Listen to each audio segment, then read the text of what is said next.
Finally, you guys, that's my hype. I'm totally excited about this show right now. Oh my gosh, how are you guys? How you guys doing? You guys sound so fucking enthusiastic right now. It's fucking insane. Oh my god. How you guys doing? Oh, we're alright. We're good. Kind of stoked? That's good. That's good. You're like a little stoked, but not like fully stoked. Is that what you're trying to tell me? Stoned. Oh. Sorry, I'm deaf in like most of my hearing, so. To tell you a little bit about myself, I look like a more fuckable version of Sloth from the Goonies.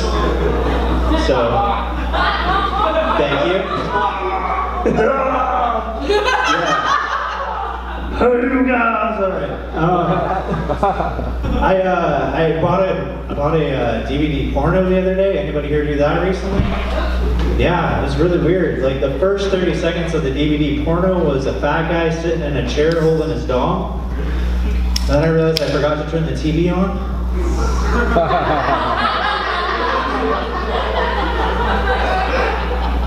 Fuck, I'm dumb. I didn't vote for Trump. Did anybody here vote for Trump? Trump support? One guy in the very back of the room. I kind of did. I didn't vote for Trump because I also think I look like young Bernie Sanders. Ladies. I didn't vote for Trump for that reason. Also because of the fact that when he smiles like this, my nephew makes that same face when he shits his pants. I saw that. I was like, shit's gonna go downhill pretty damn quick. And it did. All right. Anybody here know that Martha Stewart went to prison? Yeah, a few of you? Yeah, it's pretty crazy. Could you imagine the cooking show that they would have done in prison though with Martha Stewart? Oh my God, it would have been amazing, right? Like they would have came in and been like, tonight on CBS, it's cooking with Martha Stewart.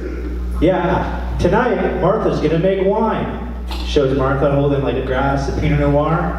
Martha's gonna make wine out of the toilet. Camera points over to the toilet. It's just a sign that says Martha's Vineyard across the top.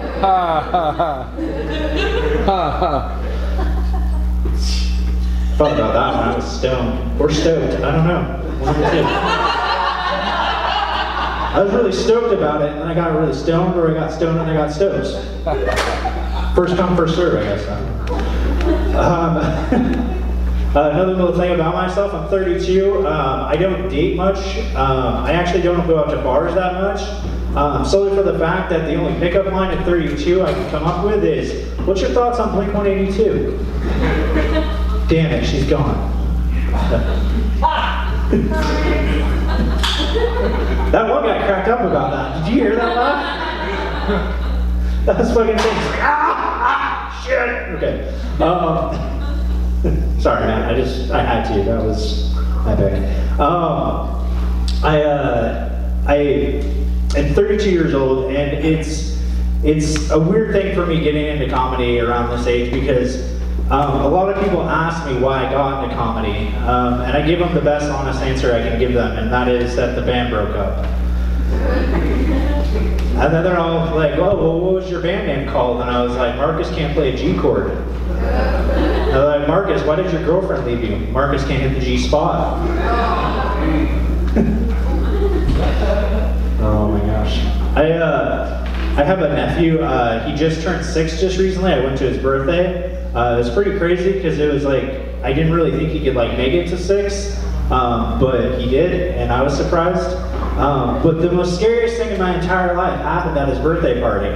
I'm standing there and I'm drinking an adult beverage, and a 6-year-old comes up to me and takes a paper cup and crushes it in my face like this, and then looks me dead in the eyes and says, "This could be you."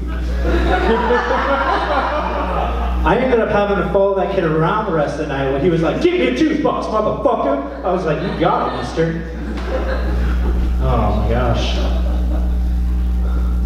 I have a lazy eye. It's in my right eye, which is pretty great because that means my left eye is the responsible driver. Some people get that, some people don't. People are like, what the fuck are you talking about? But it's also a weird thing for me having a lazy eye, because I can also read 2 books at the same time, which is really great. But my left eye is pretty much the one that makes like all the decisions, you know. Anytime I see a hot girl walking towards me, I'm like, she's hot, she's cute, I should say something to her. She's coming at me from my left side, and I'm like, hot, cute, should say something. Then she goes to my right side, and my right eye's like, that's a dude.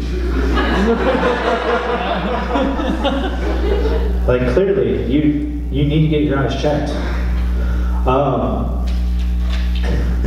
I bought condoms just recently. Anybody here ever do that recently? I bought them at the condom store, or as everybody likes to call it, a Walmart.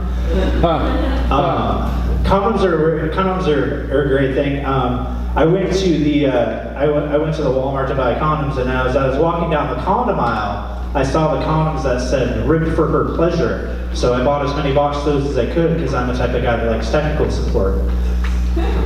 I also bought 1 box of Magnum condoms, because I'm also a guy that likes to drink. Thank you. I do a lot of online dating. Does anybody here do online dating, like Tinder, Plenty of Fish, anything like that? No, nobody? That's crazy, because you guys are at a comedy bar on a Saturday night. You don't do online dating? That's crazy. Crazy. Oh my gosh. I do a lot of online dating though, which is weird for me.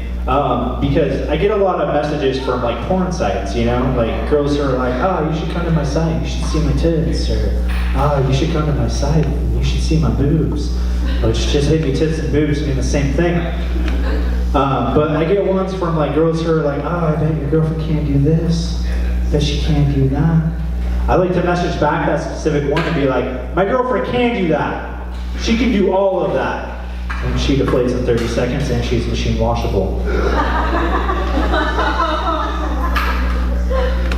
Oh my gosh. I don't have sex a whole lot, because it's a weird thing for me with having sex, because I have to take off my glasses. So sex for me is like a 2-hour game of Marco Polo and Twister. It's pretty much me just walking around the room the whole time going, Marco! Marco! Marco, where are you at? And then she has to bring in a guy named Marco to guide me to the vagina.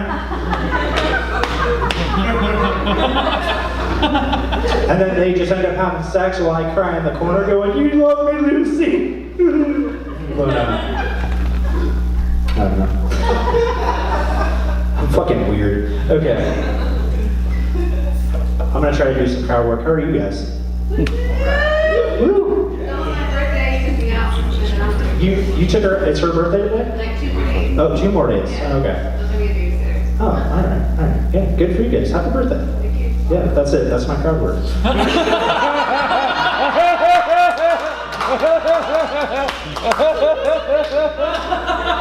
Hey, did you guys know in 2 days it's her birthday? Yeah, everybody sing happy birthday on 3. Ready? No, kidding, don't do it. But, yeah, that was my crowd work right there. Did you guys enjoy it? I had fun, thank you. I have a weird thing. So I got a tattoo just recently, and it was the most inspirational thing my dad has ever said to me. Unfortunately, that was fuck off. No, I've had a weird last year and a half. My dad passed away from cancer last October, and it was really hard for me. It was a tragic thing, and I'll never forget the last things that he told me when he passed away. I was in the hospital, and I was sitting there with family, and I was holding on to his hands as he was passing away, and I'll never forget the last things he told me as I was holding his hand by his hospital bed. He looked up at me and he said, "Stop holding my hand, this is gay." How can, like 2 or 3 people laugh at that joke every time I do it. But if you guys want to know my dad passed away from cancer, but that was the type of joke he would have rolled in his grave at. Unfortunately, we cremated him, so he'll just be like whispering in the wind.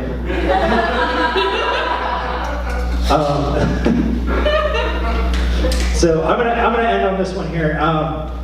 Back when my dad was alive, it was a couple years ago, I bought weed for the first time, which was crazy for me because it was the first time I ever bought anything close to drugs. To give you guys more of an idea of my buying of drug-related things, the first time I ever bought anything closely drug-related, I accidentally bought a crack pipe.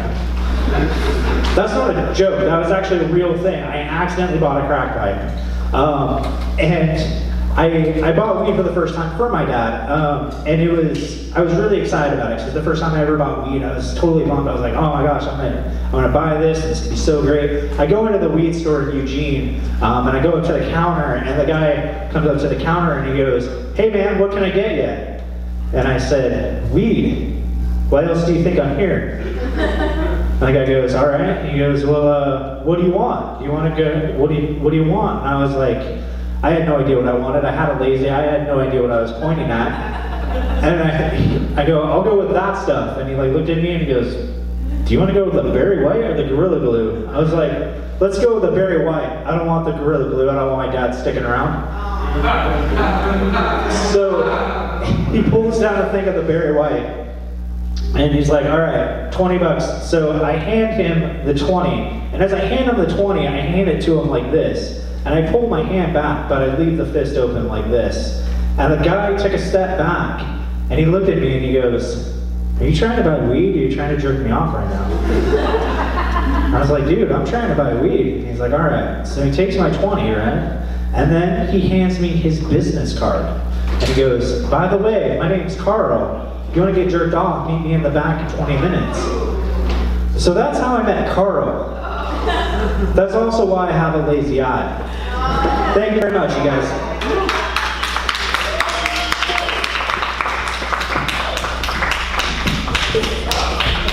Very good.